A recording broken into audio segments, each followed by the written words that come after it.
जय यीशु बच्चों, आप सब कैसे? सब अच्छे होंगे ईश्वर की कृपा से। चलिए हम आज की कक्षा प्रारंभ करने से पहले ईश्वर को उसके द्वारा दिए गए सभी उपकारों के लिए धन्यवाद देते हैं।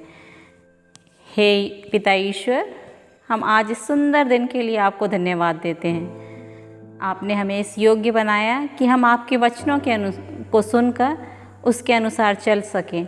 ऐसी आशीष और कृपा हम पर बनाए रखिए ताकि हम जो कुछ भी अभी तक ग्रहण किया है हमने आपके वचनों के द्वारा, उनके अनुसार अपना जीवन जी सकें और एक अच्छा उदाहरण सबों के सामने प्रस्तुत कर सकें। इसके लिए हम आपसे विनती करते हैं, आमीन। चलिए बच्चों, पिछली कक्षा में हमने अपना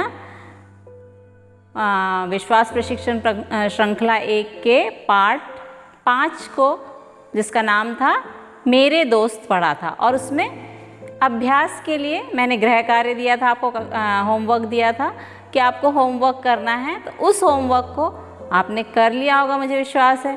तो चलिए एक बार उसको दोहराते हैं कि आपने क्या क्या किया है। ठीक है, चलिए। पहला था, एक तो था कि आप अपने 3 दोस्तों के नाम लिखे होंगे। आपने अपने दोस्तों के नाम लिख लिए होंगे। 3 दोस्तों के लिखने थे, वो आपने लिख लिए होंगे। दूसरा प्रश्न था जिसमें आपको हाँ और नहीं में उत्तर देना था कि आपका दोस्त कौन है। उसका पहला था, जो आपके साथ रास्ते में झगड़ा करता है वो आपका दोस्त है क्या? क्या लिखा है आपने? नहीं। वेरी गुड, ठीक है। दूसरा था, जो गिरजाघर में जाने में आपकी मदद करता है वो आपका दोस्त है? हाँ लिखा है आपने, तो बिल्कुल सही है। तीसरा था, जो अपनी चीज किसी को नहीं देता। जो अपनी चीज किसी को नहीं देता वो आपका दोस्त है? नहीं। Very good. फिर चौथा था, जो आपके साथ हंसता खेलता है वो आपका दोस्त है? हाँ लिखा है आपने, तो बिल्कुल सही है। उसके बाद और 2 प्रश्न थे जिनको थोड़ा विस्तार से लिखना था। तो कुछ बच्चों ने उत्तर बताए मुझे, मैं आपको बताती हूँ। ठीक है, आप अपने दोस्तों की मदद कैसे करेंगे? आप अपने दोस्तों की मदद कैसे करेंगे? तो बच्चों ने मुझे बताया है कि मैं अपनी चीज़ें उनके साथ बांटूंगा, पढ़ाई में उसकी मदद करूंगा, जब भी उसे मेरी मदद की ज़रूरत होगी मैं उसके लिए हर समय तैयार रहूँगा। पहले प्रश्न का आंसर दिया है बच्चों ने, तो बहुत सही है। अब दूसरा प्रश्न था, आपके दोस्त आपकी मदद कैसे करते हैं? तो क्या लिखा है आपने? क्या लिखा है बताइए। अच्छा, मैं और मेरे दोस्त मिलकर स्कूल जाते हैं। ठीक है, जब भी मैं स्कूल में रबर, पेंसिल या किताब ले जाना भूल जाता हूँ तो वो मुझे वो चीज़ें देकर मेरी मदद करते हैं।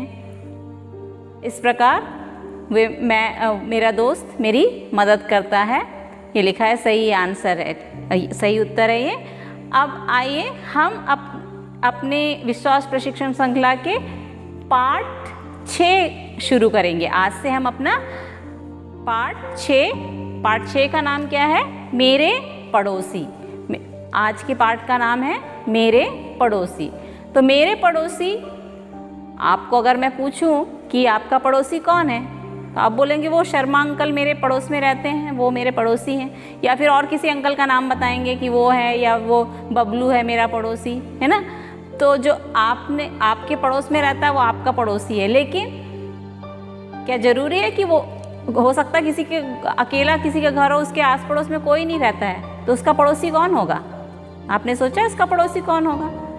जो उसके हर समय नहीं तो कभी कभी भी अगर उसके काम आता है तो वो उसका पड़ोसी है। जो भी आपके कई कामों में मदद कर दे वो आपका पड़ोसी है। अब मैं एक उदाहरण देती हूँ आपको। मान लो आपका घर अकेला है, ठीक है, और आप अपने घर पे रहते हो। रहने के बाद में आपको पता है कि आपको सब्जियों की ज़रूरत है, ठीक है। तो आप हो सकता आपके बगीचे में हो तो आप सब्जी उगाते भी होगे, किसी किसी के पास हो सकता सब्जियां घर में उगा के वो करते हो, लेकिन अनाज भी होता है, हमको अनाज चाहिए होता है, तो हम कहाँ से लाते हैं? दुकान से लाते हैं। तो दुकान से भी कहाँ से आता है? वो कहाँ से आता है मालूम आपको? अनाज कहाँ से पैदा होता है? किसान खेती करता है और अनाज पैदा करता है, या फिर सब्जियां उगाता है, तो सब्जियों को कौन लेके आता है हमारे घर में? सब्जी वाली या सब्जी वाला। और अनाज को किससे लेते हैं हम? दुकानदारों से लेते हैं। तो इस प्रकार ये भी हमारे पड़ोसी हैं, क्योंकि ये हमारे काम आ रहे हैं, ये सब हमें सेवाएं दे रहे हैं। सेवाएं दे रहे हैं मतलब हम हर इंसान को हर चीज़ नहीं कर सकता है। आप हर चीज़ कर सकते हो क्या? नहीं कर सकते। सभी को किसी न किसी चीज़ के लिए किसी की ज़रूरत होती ही है, क्योंकि हर इंसान, आप सोचो कि मैं घर बना दूंगा तो नहीं बना सकते, हो सकता बना भी सकते हो कोई, लेकिन सभी लोग नहीं बना सकते। तो घर बनाने के लिए हमें किसी मजदूर की या किसी मिस्त्री की, बढ़ई यानी मालूम है आपको, जो कारपेंटर होता है उसकी ज़रूरत होती है। तो इस प्रकार घर बनाने के लिए या कुछ भी काम करने के लिए हमें किसी न किसी का सहयोग चाहिए पड़ता है। अब आप बोलोगे दूध, आपके घर में दूध आता है, कौन लेके आता है दूध? आपका ग्वाला लेके आता है, दूध वाला बोलते हैं आप, है ना। तो उसके घर में गाय हैं, तो गाय से वो दूध, गाय या भैंस का दूध निकालता है, और उस दूध को फिर वो हमारे लिए लेके आता है या घरों में बेचने जाता है, जिससे हम उससे खरीदते हैं दूध को। हर इंसान हर चीज़, अपने जो भी ज़रूरत की चीज़ें हैं एक साथ सब जगह नहीं उसको नहीं पैदा कर सकता, या उसको नहीं बना सकता है ना। तो उसको किसी न किसी की ज़रूरत होती है, तो वो सब हमारे पड़ोसी हैं एक प्रकार से, वो हमारी मदद करते हैं। जैसे अब मैंने बताया, एक तो दूध वाला, सबसे पहले हम दूध वाला सुबह से शुरू करें तो दूध वाला आता है, सुबह सुबह दूध वाला आता है, ग्वाला हमें दूध देता है, तो वो एक प्रकार से हमारी मदद कर रहा है दूध लाने में। सब्जी वाला हो गया, या सब्जी चाहिए हमें, तो सब्जी वाली या सब्जी वाला जो भी है वो आता है और सब्जियां बेचता है, हम उससे सब्जियां खरीदते हैं। सफाई वाला है, सफाई करने आते हैं, है ना। तो हम सभी लोग अपना काम करते हैं, लेकिन मान लो रोड का सफाई करनी है या साफ़ करना है, तो कौन है? कोई आता है ना आपके इधर साफ़ करने के लिए। तो हर एक काम के लिए कोई ना कोई अलग अलग लोग बटे हुए हैं, सब अपने अपनी तरीके से काम करते हैं। अब आपको कपड़े चाहिए, तो कपड़े कौन बनाता है? कौन बनाता है? दर्जी सिलता है ना। और फैक्ट्रियों में कपड़े बनते हैं, तो उसके लिए भी कोई अलग इंसान चाहिए जो कपड़े बनाता है, और कपड़े बनने के बाद वो दुकानों में आते हैं, दुकानों से हम खरीद के लाते हैं, या फिर टेलर जो है, दर्जी जो बोलते हैं, वो कपड़े सिलता है और हमको बने बनाए रेडीमेड कपड़े मिल जाते हैं। तो क्या क्या चीज़ देखी हमने? ग्वाला दूध लेके आया, ठीक है, ग्वाला दूध लेके आया, सब्जी वाला सब्जी लेके आया, सफाई वाला है, फिर और कौन है? और कौन है? अभी मैंने बोला है दर्जी है। और मकान बनाने के लिए कौन बनाता है? मिस्त्री बनाता है ना, बनाता है। और उसके साथ में सन और क्या क्या बोलते हैं, जो भी है, कारीगर लोग रहते हैं, बढ़ई रहते हैं, जो खिड़की दरवाजे बनाएंगे, टेबल कुर्सी बनाने के लिए अलग इंसान होता है। और इसके अलावा भी बहुत से लोग हैं जो अलग अलग तरीके से हमारी मदद करते हैं। आपको मालूम होगा कि कौन कौन हमारी मदद करता है, मुझे आपको बताना है, ठीक है। जब आप सोचेंगे कि कौन मेरी मदद करता है, किस प्रकार से मदद करता है, अभी मैंने 2-3 चीज़ें आपको नहीं बताई है ना। क्यों नहीं बताई? कि वो आपको सोचना है कि वो आप नहीं कर सकते हैं, और आपके लिए वो और कोई कर रहा है, तो वो भी आपका पड़ोसी है और वो हमको सेवाएं दे रहा है। तो ऐसे लोगों की हमको क्या करना चाहिए? इज़्ज़त करना चाहिए, उनसे प्यार से बात करना चाहिए। जो भी हमारे लिए सेवा दे रहे हैं उनको हमको प्यार से बात करना चाहिए। ये नहीं कि अरे दूध वाला है, वो दूध वाला है, लेकिन अगर वो दूध वाला नहीं आएगा तो हमें दूध नहीं मिलेगा, ठीक है ना। अगर दर्जी कपड़े नहीं सिलेगा तो हमको कपड़े नहीं मिलेंगे, है ना।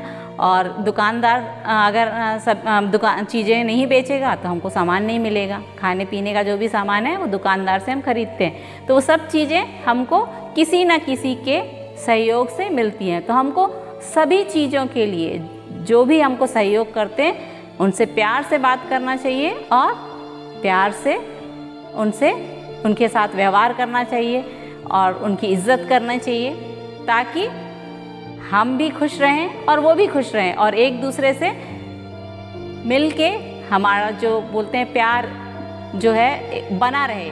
सब एक दूसरे से मिलके जब हम सब लोग एक दूसरे से प्यार करेंगे, एक दूसरे से मिलके रहेंगे, तो कहीं भी झगड़े नहीं होंगे, और जहाँ झगड़े नहीं होंगे वहाँ ईश्वर का वास होता है।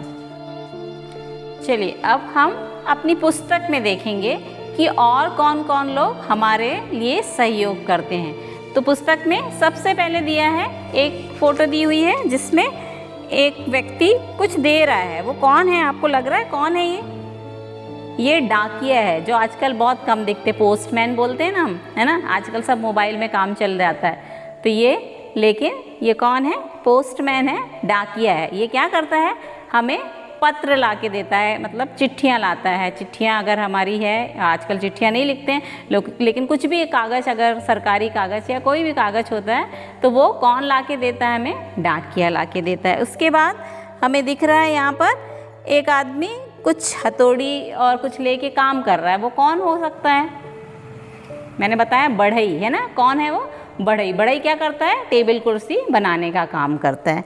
फिर उसके बाद में मैंने बोला था कुछ चीज़ें मैं छोड़ देती हूँ, है ना, तो ये चीज़ें हैं वो, ये कौन है, एक अध्यापिका है। वो क्या कर रही है, बच्चों को पढ़ा रही है, वो भी एक सेवा का कार्य है, ठीक है। इसके बाद नीचे यहाँ पर दर्जी है। दर्जी क्या करता है, कपड़े सिलता है। फिर यहाँ पर कौन दिख रहा है आपको, घर बनाने वाला, है ना, मिस्त्री बोलते जिसको, वो घर बना रहा है, ईंट जोड़ने का काम कर रहा है। यहाँ पर एक सब्जी वाली है जो सब्जियाँ बेचने के लिए निकली हुई है या फल बेचने निकली है। यहाँ पर एक सफाई कर्मी है जो सफाई कर रहा है। इसके बाद यहाँ पर किसान है, किसान खेती का काम कर रहा है, हल जोत रहा है। उसके बाद अपने बीजों को बोएगा ताकि कुछ फसल आए और वो फसल को बेच के हमारे लिए उपलब्ध कराता है वो। इसके यहाँ पर देख रहे हैं हम, एक लड़का चोट लगी हुई है उसको ये कर रहा है। इसका मतलब ये कौन हो सकता है, डॉक्टर या नर्स का काम कर रहा है ये, है ना। डॉक्टर या नर्स हमारे लिए क्या करते हैं, आजकल तो सभी डॉक्टर और नर्सेस बहुत काम कर रहे हैं हमारे लिए, है ना। आपको मालूम है बहुत महामारी चल रही है, तो कौन हमारे लिए इतना काम कर रहा है, डॉक्टर या नर्स, है ना। सबको स्वस्थ रखने में उनकी बहुत अच्छी भूमिका होती है, ठीक है। फिर यहाँ नीचे है ग्वाला, मैंने बताया था, दूध वाला, जो हमको दूध ला के देता है। और यहाँ पर कौन है, यहाँ कौन दिख रहा है आपको, एक पुरोहित है ना। पुरोहित है जो चर्च में है और हमको ईश्वर के बारे में, पुरोहित क्या करते हैं, हमको ईश्वर से मिलाने का एक माध्यम बनते हैं। तो ये एक पुरोहित हैं। तो इस प्रकार ये सभी लोग कुछ ना कुछ सेवाएं दे रहे हैं हमारे लिए, कुछ ना कुछ कर रहे हैं। तो ये सब हमारे पड़ोसी हैं, और पड़ोसियों से प्रभु यीशु ने क्या कहा, अपने पड़ोसी से अपने समान प्यार करना, है ना। तो हमको जो भी लोग हमारे नज़दीकी लोग हैं, जो हमको सेवा कार्य कर, हमारे लिए सेवा कार्य कर रहे हैं, उनके प्रति हमें हर समय सम्मान होना चाहिए उनके प्रति, और उनके लिए आदर की भावना होनी चाहिए कि वो जो काम कर रहे हैं वो हम नहीं कर सकते हैं, वो हमारे लिए वो काम कर रहे हैं, इसलिए उनके प्रति हमें आदर और प्यार का भाव सदैव बनाए रखना चाहिए, ताकि एक अच्छे समाज का, एक अच्छे परिवार का, बोलते हैं परिवार का माहौल बना रहे, एक अच्छा पड़ोसी हम साबित हो सके। तो हमको क्या करना है अब आगे के लिए, ये याद करके मुझे बताना है कि कौन क्या क्या काम करता है हमारे लिए, ठीक है ना। तो जब अगली कक्षा में हम मिलेंगे तो आप सभी चीज़ों को नोट करेंगे कि आपके लिए कौन क्या क्या करता है। ये जो चित्र दिए हैं, इसके अलावा भी बहुत सारी चीज़ें हैं जो कोई ना कोई हमारे लिए करता है, जिनका नाम यहाँ पर या जिनके फ़ोटो यहाँ पे नहीं है। तो आपको मुझे बताना है कि और कौन से लोग हैं जो हमारी मदद करते हैं, किस प्रकार से करते हैं, क्या करते हैं, वो सब आप मुझे बताएंगे। तो फिर मैं आने वाली क्लास में उसके बारे में और चर्चा करूँगी। तब तक आपका क्या होमवर्क है कि सब नोट करके रखना है आपको। डॉक्टर के मालूम है आपको, दर्जी का मालूम है, अध्यापक का बता दिया है, ग्वाला हो गया, किसान हो गया, सफाई कर्मी हो गया, इसके अलावा और कौन लोग हैं जो आपकी मदद करते हैं, उनके बारे में आपको लिख के रखना है। मैं आपसे पूछूंगी और भी कुछ लोगों के बारे में मैं आपको बताऊंगी, ठीक है। तब तक आने वाले रविवार को फिर मिलेंगे, तब तक के लिए सभी को जय।